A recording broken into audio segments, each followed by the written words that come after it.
අර අහලා තියෙනවද නාරදටයි දේවාලටයි වෙච්ච ඔය ගෙවල් වල කියනව නේද වෙලාවකට හාමුදුරනේ කරපු දෙයක්වත් නැහැ කියපු දෙයක්වත් නැහැ බුම්මගෙන ඉන්නේ කියලා කියන්නේ බුම්මගෙන හේතුව අනිකට ගරු කරන්න පුරුද්දක් ඔය නාරද හැන්දෑවේ මේ වගේ වෙලාවට ගමනක් යනවා අම්බලමක නවතිනවා අම්බලමේ ලයිට් නැහැ මොනවාද එළිය නැහැ අම්බලේ මයිතිකාරයා කියනවා නවතින්න පුළුවන් හැබැයි ආලෝකේ නැහැ ටිකක් ඇතුලෙන් ඉන්න. ඇයි ඇතුලෙන් ඉන්න කියන්නේ?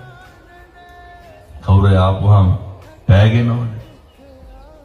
ඊට පස්සේ ටිකකින් දේවාලයන. දේවාලට කියනවා ඉන්න පුළුවන් හැබැයි ඇතුලේ කෙනෙක් ඉන්නවා පේන්නේ නැහැ කලුරයි. ඒ හින්දා දේවාල දොරකඩ බුදියනවා. දොරකඩ බුදියනවා. දැන් දේවාල දන්නවද නාරද ඉන්නේ ඇතුලේ කියලා? ඔය කනද්දපත් උනේ නැහැ. දේවාල අහනවා. දේවාල දොරකඩ නාරද ඇතුලේ.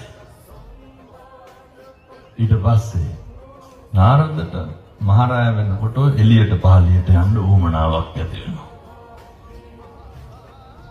දැන් නාරද දන්නවද දේවාල දොරකඩ බුදි කියලා? නෑ. යනකොට බෙල්ල පෑගෙනවා දේවාලය.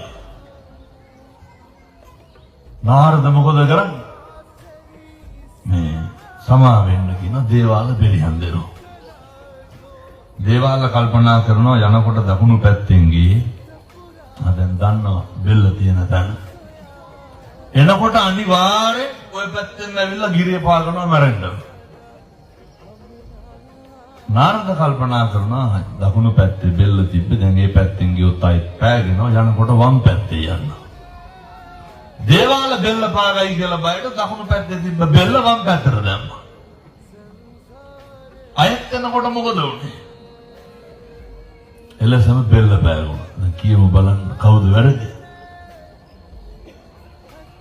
ගෙවල් වල ඔය වගේ නෙමෙයිද වෙන්නේ? ඇහිලි බැහිලි නෑනේ.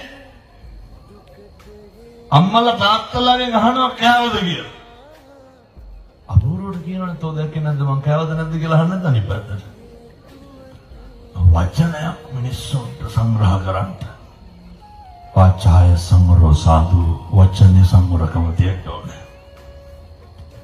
අපි කියන වචනයක් ගානේ අනේකට රිදෙයි. අනික පීඩාවටපත් වෙයි. අනික කනගාටුවටපත් වෙයි.